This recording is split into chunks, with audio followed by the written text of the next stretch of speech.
Olá pessoal, que bom estar aqui para conversar de novo, a gente continuar esse papo sobre as viagens agora nas férias. E hoje eu quero conversar um pouquinho sobre como que eu administro o meu dinheiro, tá? E uma curiosidade é que assim, quando eu passei a usar as técnicas, vamos dizer, financeiras, né? Não vou dizer que é o minimalismo que traz isso. O minimalismo fala pra gente nos organizar financeiramente, né? Como a gente vai fazer isso, cada um vai atrás. Mas eu passei a colocar, a utilizar de certas técnicas que me ajudaram bastante nessa última viagem que eu fiz para o Brasil com relação ao dinheiro que eu juntei e que eu faço toda vez que eu vou para lá, né?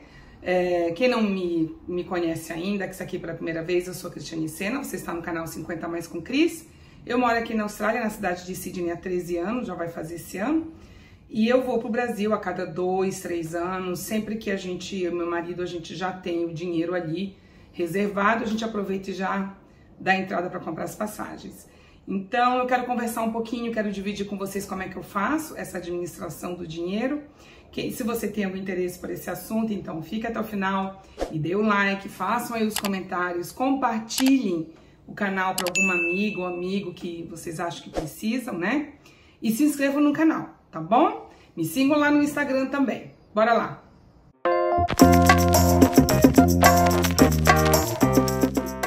Gente, eu até coloquei aqui, escrevi aqui mais ou menos como que eu faço. Então, assim, a primeira coisa é a gente tem que juntar o dinheiro, a gente tem que estar preparado para ir para qualquer passeio, qualquer viagem, né? Eu vou focar agora na viagem de um mês, que é internacional, mas no geral, eu e meu marido, a gente só sai para fazer qualquer coisa se a gente realmente tem esse dinheiro para usar. Se a gente não tem, então a gente tem que nos organizar para juntar e aí sim nós vamos, né? Os nossos passeios, por exemplo, eles não são muito caros.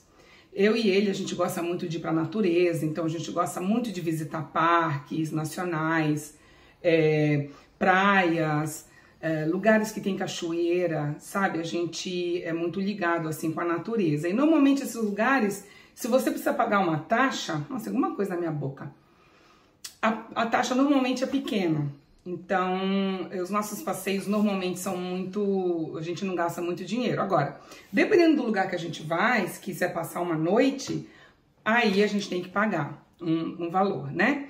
Lars, can you see something here? No? Tá agoniando, gente. Desculpa aí. Vamos lá. Então, a gente junta esse dinheiro. Quando eu vou para uma viagem de um mês, então, normalmente, como é que eu faço? Indo para o Brasil e morando, ficando com os meus pais em Peruíbe, que é o lugar que eles ficam, em São Paulo, a gente já tem mais ou menos uma ideia do quanto gastar por dia.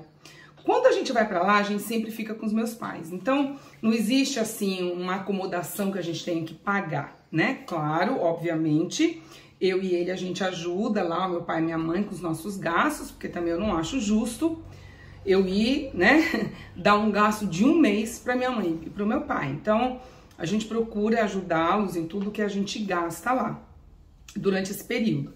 Mas, normalmente, quando a gente faz algum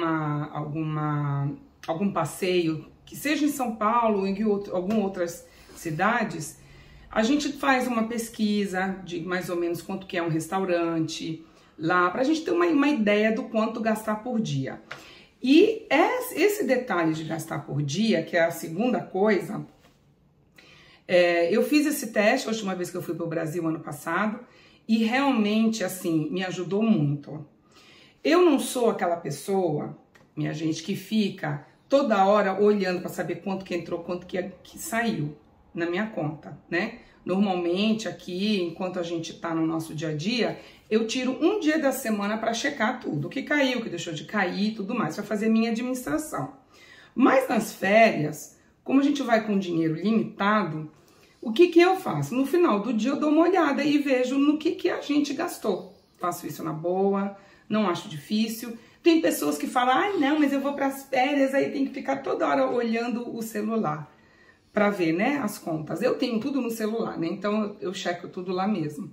Mas o legal de eu saber por dia é que nos dias que a gente não fazia nada, que eram os dias que a gente descansava para ficar aproveitando a companhia deles, eu já sabia que no outro dia a gente podia até fazer um gasto um pouquinho maior, já que naquele dia, ou seja, no dia anterior, a gente não gastou nada, né? Não que seja necessário fazer isso, mas me dava um descanso, sabe? Não me preocupava tanto com relação aos valores.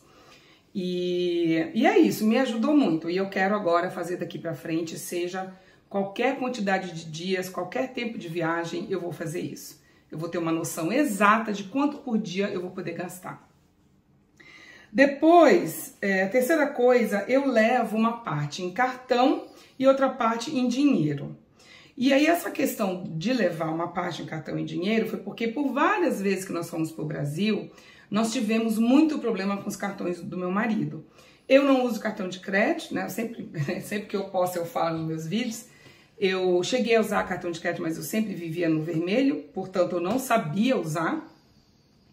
Mas o que está me interessando agora é a questão dos benefícios. Então, se a gente sabe usar o cartão de crédito como apenas uma ferramenta e não como um dinheiro a mais, que na verdade não existe, tem mais lógica e eu tô aprendendo a lidar com isso aqui.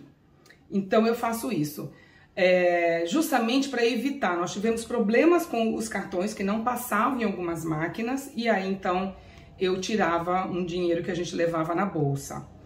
Acabei dessa última vez abrindo uma conta em Peruíbe, então antes de ir, esse dinheiro que eu ia levar comigo, eu já mando para minha mãe transfere em real e deixa no banco. Assim, quando a gente chega, eu levo só o cartão, não levo dinheiro vivo mais, né? Com os gastos com relação a guia turístico e comprinhas e lembrancinhas. Eu tinha um hábito de toda vez que eu ia para o Brasil, eu deixava para comprar coisas lá para mim, para nós, para casa. E eu acabei parando com esse hábito, porque eu percebi que gera mais coisas dentro da mala, é uma mala maior que a gente tem que trazer. Então, assim, o ano passado eu precisei comprar umas 2 ou 3 camisetas porque eu estava sem, e realmente precisava. Como eu fui para lá e lá era mais barato, decidi fazer. Mas a próxima vez não vou fazer mais isso. As lembrancinhas, tem uma história curiosa que assim, uma vez a gente foi para o norte primeiro e depois nós fomos para São Paulo, logo quando nós chegamos lá. Depois a gente ficou em São Paulo. Quando eu fui para o norte, não tinha comprado lembrancinha para ninguém. Só que eu estava indo atrás de 2 bonequinhos para minha creche, que eu tenho uma creche aqui na minha casa, né? Um era o pássaro azul, arara azul, e o outro era o boto cor-de-rosa, mas em pelúcia. Procurei arara azul, não achei. Aí achei o cor-de-rosa. O boto cor-de-rosa, eu achei a versão pequenininha. Então, o boto de pelúcia pequenininho, eu lembrei de uma grande amiga minha que ama também esses tipos de animais, que são animais mais aí pro nosso lado, né? E eu falei, eu vou comprar esse boto pequenininho só para dar para Eliane, que é minha amiga, que eu sabia que ela ia amar. Então, quando é uma lembrancinha assim muito pessoal, muito pontual e especial para uma pessoa, aí eu acho que vale a pena, sabe? Agora, essas lembrancinhas que são normalmente abridor de garrafa, pegadores, paninhos de prato, não faço mais, minha gente, não gasto meu dinheiro com isso. E com guia de turismo, né? Que, de novo, eu já falei em outros vídeos, a gente só contrata quando realmente é necessário. O maior gasto, então, com a gente, como eu falei, é mais com relação nos lugares. A gente é muito ligado na gastronomia do lugar, e conhecer alguma natureza específica do lugar que a gente gosta. Esses passeios que são mais limitados, que envolvem adrenalina, que normalmente envolve, né, um grupo específico de pessoas ou de profissionais, a gente não é muito de fazer, apesar de que eu ainda quero fazer muita coisa, né? Por exemplo, eu tenho muita vontade de andar de helicóptero, que eu nunca andei, nunca voei de helicóptero, tenho muita vontade. eu já voei de ultraleve, que inclusive eu falo no último vídeo que eu andei de ultraleve. Mas é isso, a gente não gasta assim dinheiro com passeios que envolvem outras experiências. Mas eu ainda quero, né? Por enquanto ainda não, mas a gente não vai chegar lá.